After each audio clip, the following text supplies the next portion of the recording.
বৌভাতের রাতে দাসপুরের প্রাক্তন প্রেমিকা পাঁশকুড়া থানার পৃথপুরে বরের বাড়িতে এসে ধর্নায় বসেছে। অভিযোগ, বছর দুয়েক আগে দাসপুরের আজকের এই তরুণী তখনের নাবালিকা। যুবকটি তাকে ফুসলিয়ে বিয়ের কথা দিয়ে দিনের পর দিন তার সাথে সহবাস ও নাবালিকার বাড়িতেও যাতায়াত করেছিল। নাবালিকার বয়স যখন 15 পেরোলো, নাবালিকার সাথে তার পরিবার বুঝে গেল ছেলেটি তাদের সাথে প্রতারণা করেছে।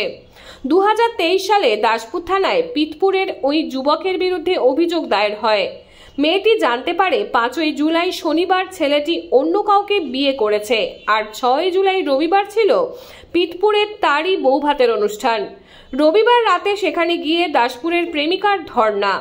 মেয়ের পরিবারের সাথে ছেলের পরিবারের ধস্তাধস্তি হয়। ঘটনা গড়ায় পাঁশকুড়া থানা পর্যন্ত। অভিযোগ দায়ের হয়েছে পাঁশকুড়া থানাতেও। মেয়েটির অভিযোগ, ছেলেটির এর আগেও একটি বিয়ে ছিল।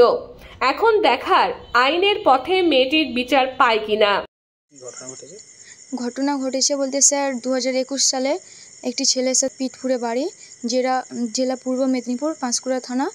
তো ওনার সাথে হচ্ছে আমার দেখাশোনা হয় 2021 সালে। দেখাশোনা হয়ে যাওয়ার পর বিয়ে টিয়ে ঠিক হয়ে যায়। তারপর আমরা দুজনে ঘুরতে যাই, এমনকি ডেটে উনি আমাকে অন্য জায়গায় নিয়ে গেছে, খারাপ সম্পর্ক করেছে আমার সাথে। তো আমি তখন নাবালক ছিলাম। তো আমার সাথে জোর জবরদস্তি করে ওইসব করেছে। করার পরে আমি যখন বললাম 2023 সাল হয়ে গেল, আমার যখন 18 বছর হয়ে যাওয়ার পর আমি ওনাকে বললাম যে চলো তাহলে বিয়ে করলে। উনি বলছে না, আমি তোমাকে বিয়ে করতে পারবো না, আর হচ্ছে আমি পারবো না তোমাকে বিয়ে করতে। তো কেন, কিসের জন্য আমি জিজ্ঞাসা করলাম, আমাকে কিছুই এসব বলেনি। তো ঘুরতে যা আমার সাথে মানে স্বামী স্ত্রীর মতো সবই হয়ে গেছে ওর সাথে। হয়ে যাওয়ার পর তো আমি জানতে পারি ওর বাড়িতে যে ও ছেলের বিয়ে হয়েছিল, ছেলে তখন বউ আর বাড়িতে মানে নাই, তো ঘর করেনি সে। তার সাথেও মানে নির্যাতন, নারী নির্যাতনের কেস চলছিল। কেস চলাকালীনই আমার সাথে দেখাশোনা হয়। দেখাশোনা হয়ে যাওয়ার পর আমাদের এরকম বিয়ে টিয়ে ঠিক হয়ে যাওয়ার পরে তো ও আমার সাথে বেমানি করে। ওর নামে আমি হচ্ছে ওকে বলেছিলাম যে তুমি তাহলে বাড়িতে আসো 3-4 দিনের মধ্যে, আমি তো হচ্ছে কথা বলতে চাই। তো উনি আসেনি।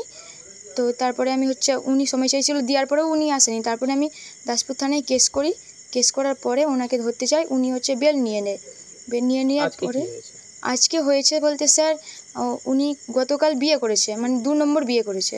আগের বউ চলে গেছে, 2 নম্বরে বিয়ে করছে।